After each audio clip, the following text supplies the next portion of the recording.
खरं तर माझ्याकडून मगाशी खरं तर राहिलं ते की आपल्या सर्वांना माहिती आहे की या राज्यातील शेतकरी हा अडचणीत आहे.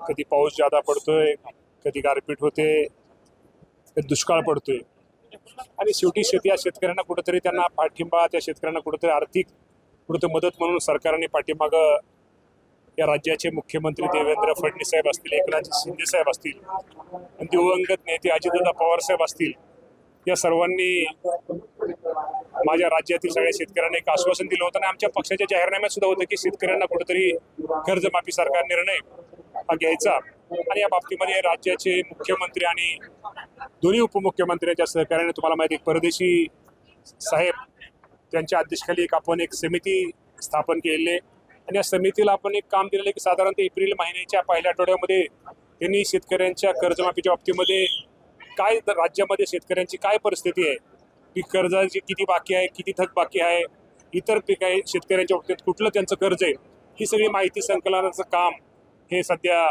सुरू आहे.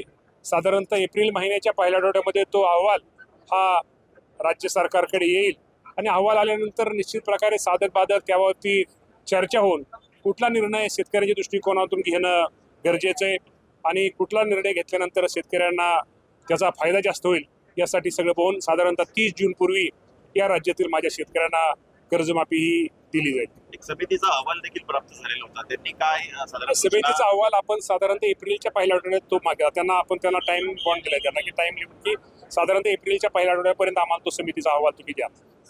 त्यामुळे तो अहवाल साधारणतः एप्रिल महिन्याच्या पहिल्या आठवड्यात आम्हाला मिळत आणि साधारणतः 30 जून आपल्याला माहिती आहे की सोसायटीचं वर्षाखेर हे 30 जून असतं.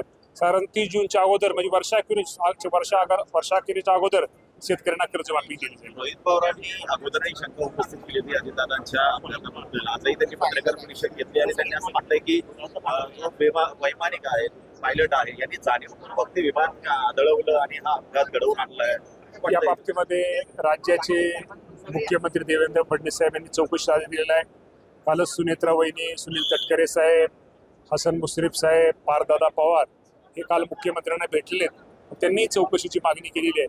शेवटी कुठलाही विषय किंवा कुठलाही एखादा निर्णय किंवा कुठलंही भाष्य करणं, एखादा अहवाल आपण आल्याशिवाय आपण त्याबद्दल भाष्य करू नये. त्यामुळे मुख्यमंत्र्यांनी स्वतः या बाबतीमध्ये संपूर्ण चौकशी आणि केली जाईल हे आश्वासन सुनेत्रा वहिनी दिलेलं आहे.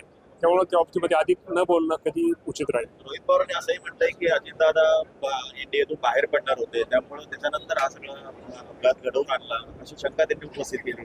काही या बाबतीमध्ये मी तेच तुम्हाला सांगतो, या बाबतीमध्ये मी बोलणं योग्य नाही. आपण या बाबतीमध्ये आमचे जे वरिष्ठ आहेत किंवा पक्षाचे वरिष्ठ आहेत किंवा आमच्या नेत्या वहिनी या बाबतीमध्ये ते निश्चित प्रकारे खुलासा करतात. अजितदादांचे विश्वास राहिल्या, जवळचे राहिल्या. अजितदादांशी कधी चर्चा झाली होती का की अजितदादा विलगीकरण करतील आणि त्यानंतर बाहेर काय म्हणतो ऐका, या बाबतीमध्ये मी आपल्याला एवढंच सांगतो की शेवटी सुनेत्रा वहिनी आज आमच्या सगळ्यांच्या प्रमुख आहेत आणि आमचे सगळे प्रमुख नेते मंडळी सगळे आहेत. त्यामुळे त्या बाबतीमध्ये मी काय म्हणण्यापेक्षा किंवा मी काय चर्चा करण्यापेक्षा आणि चौकशीचा जोपर्यंत अहवाल किंवा चौकशीचा जोपर्यंत रिपोर्ट येतो तोपर्यंत त्या बाबतीत एखादं भाष्य करणं हे माझ्या दृष्टीने चुकीचं वाटतं मला.